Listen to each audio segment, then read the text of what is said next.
Bismillahirrahmanirrahim. Assalamu alaikum wa rahmatullah.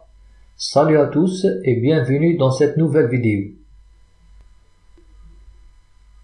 Après avoir vu dans la vidéo précédente la structure du tissu osseux, nous allons voir dans cette vidéo ses différentes variétés. Les différentes variétés du tissu osseux se distinguent par l'agencement des différents constituants de l'os. En se basant sur ce critère, on peut distinguer deux grands types de tissus osseux. Le tissu osseux primaire ou réticulaire et les tissus osseux secondaires ou encore appelé le tissu lamellaire. On commence par le tissu osseux primaire ou réticulaire. C'est le premier tissu à apparaître, où se rencontre chez le fœtus et le nouveau-né. Puis il disparaît ou il va être remplacé progressivement par le tissu osseux secondaire. Après la puberté, il ne persiste chez l'adulte qu'au niveau de l'oreille moyenne, où il forme les trois osselets de l'oreille moyenne, c'est-à-dire le marteau, l'enclume et l'étrier. Le tissu osseux primaire est formé de travées non orientées et d'épaisseur variable. Au sein de ces trabecules, les fibres de collagène sont de calibre inégal avec une disposition irrégulière. Les cellules sont de forme irrégulière et de taille variable et elles sont réparties sans orientation précise. On remarque surtout pour les ostéocytes sont plus volumineuses et plus nombreuses que dans le tissu osseux secondaire. Entre les trabecules, on trouve des espaces vasculaires ou des canaux vasculaires de forme et de disposition irrégulière. Alors, pour la substance fondamentale, elle est caractérisée par sa richesse en glycosaminoglycanes. Vu sa structure irrégulière, le tissu osseux est mécaniquement fragile par rapport au tissu secondaire. Maintenant, on passe au tissu osseux secondaire ou lamellaire. Ce type est caractérisé par une répartition régulière des fibres conjonctives et des cellules osseuses au sein des travées, où elles ont une disposition parallèle entre elles.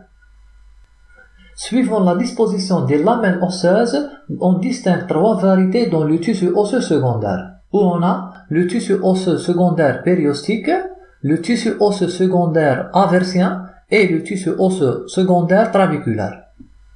En préambule, on donne l'organisation générale de chaque variété avant d'aller à la structure détaillée de chacune. Le tissu osseux trabéculaire ou aréolaire est formé par des travées de disposition et d'épaisseur inconstantes et variables, alors les lamelles ont une organisation régulière. Concernant le tissu osseux périostique, il renferme des lamelles osseuses superposées ou tassées les unes sur les autres. Ces lamelles osseuses du tissu osseux périostique sont soit en périphérie de l'os, formant le système fondamental externe élaboré par le périostème, ou interne bordant la cavité médullaire élaborée par l'endostème. Le troisième type, le tissu osseux aversien compact, il est constitué par des lamelles concentriques autour d'un canal central ou une cavité vasculaire centrale, formant une structure cylindrique appelée l'ostéone. Alors maintenant, on va détailler la structure de chaque variété. On commence par le tissu osseux trabéculaire ou aréolaire. C'est un tissu organisé en travées ou trabécules, séparés par des cavités irrégulières appelées les aréoles, d'où l'appellation du tissu aréolaire. Ces cavités irrégulières contiennent des vaisseaux sanguins et de la moelle osseuse rouge hématogène. Chaque travée est constituée de lamelles osseuses parallèles entre elles. Le nombre de ces lamelles est variable d'une travée à une autre, d'où l'épaisseur inconstante et variable des travées. À l'intérieur de chaque lamelle, les fibres collagènes et les ostéocytes ont la même disposition, où elles sont parallèles entre elles. On rencontre le tissu osseux aréolaire dans les trois types des os. Dans l'os lent, il se trouve dans l'épiphyse et la métaphyse. Dans les os plats, le tissu osseux réticulaire forme ce qu'on appelle le diploïde, qui est la partie centrale des os plats, entre les deux tables externes et internes. Alors dans les os courts, le tissu trabéculaire occupe le centre de ces os. On passe maintenant au tissu osseux périostique.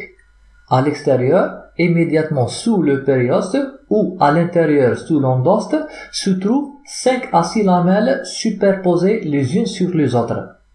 Ces lamelles ont une organisation régulière et une épaisseur constante.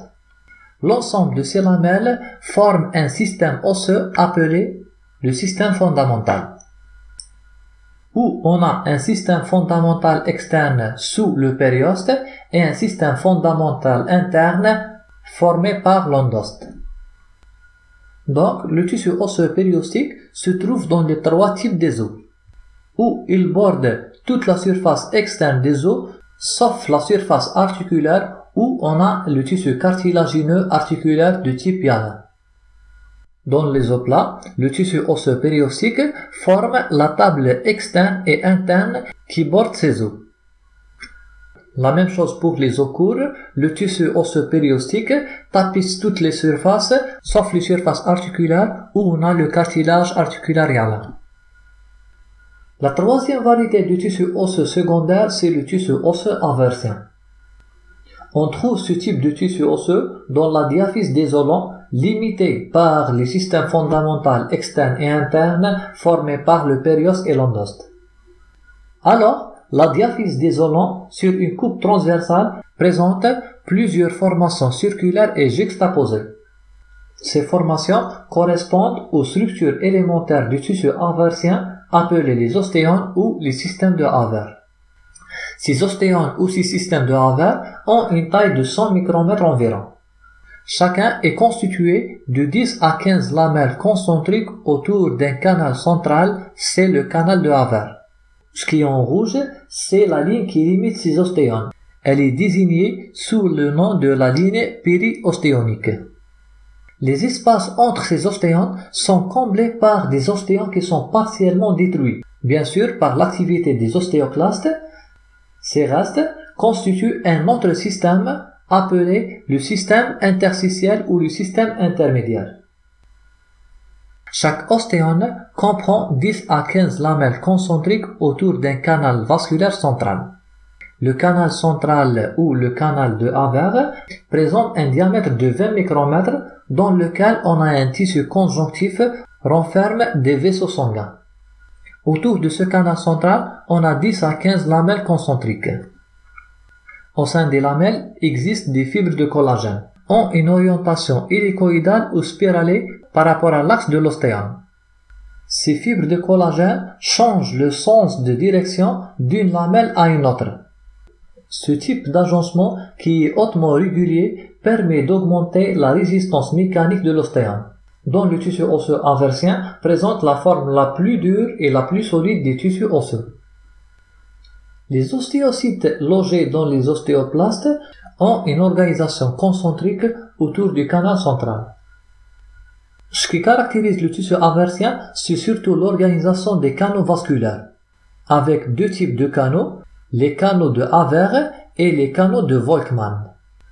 Les canaux de Haver, qui occupent le centre des ostéones, ont une orientation verticale par rapport à la diaphyse, tandis que les canaux de Volkmann ont une disposition transversale ou oblique. On note que les canaux de Volkmann ont un diamètre comparable à celui des canaux de Haver, qui est de 20 micromètres. Les canaux de Volkmann les plus périphériques s'ouvrent à la surface de la pièce osseuse ou dans la cavité médulaire. Donc, ce système complexe des canaux assure une anastomose des vaisseaux sanguins, soit au sein de la diaphyse, ou bien avec les vaisseaux de la moelle à l'intérieur et du périoste à l'extérieur. On conclut ce cours par une description histologique des différents types des os. On commence par les os longs. Donc, dans un os long, on trouve un tissu trabéculaire dans l'épiphyse et la métaphyse qui est entouré par le tissu osseux périostique. Rappelons que dans la métaphyse, chez l'enfant, on a un cartilage de croissance hyaline qui disparaît par la suite. Pour la diaphyse, le constituant fondamental, c'est le tissu osseux aversien, qui forme le système de Haver et le système intermédiaire. Ces 2 systèmes sont bordés à l'extérieur par le système fondamental externe d'origine périostique et le système fondamental interne élaboré par l'endoste. Donc, on trouve dans l'os lent les 3 variétés de tissu osseux, où on a un tissu osseux aversien dans la diaphyse, un tissu trabéculaire dans l'épiphyse et la métaphyse, un système fondamental interne qui borde la cavité médulaire dans laquelle on a la moelle osseuse, et un système fondamental externe élaboré par le périoste. Dans les os plats, la structure est plus simple, où on a un tissu trabéculaire qui forme le déploï au centre et un tissu osseux périostique élaboré par le périoste et qui constitue la table externe et interne des os plats. Pour le dernier type, les os courts, on note ainsi une structure qui est simple, où on a un tissu trabéculaire avec ses aréoles, c'est-à-dire les cavités vasculaires, alors le tissu osseux périostique tapisse toutes les surfaces externes, sauf les surfaces articulaires, où on a le cartilage articulaire qui est du type Yana. Comme ça, on est arrivé à la fin de la deuxième partie de ce chapitre. La prochaine vidéo sera consacrée pour le dernier intitulé de ce chapitre, qui est l'ostéogenèse.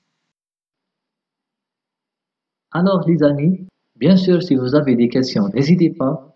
Merci beaucoup pour votre attention et à la prochaine vidéo.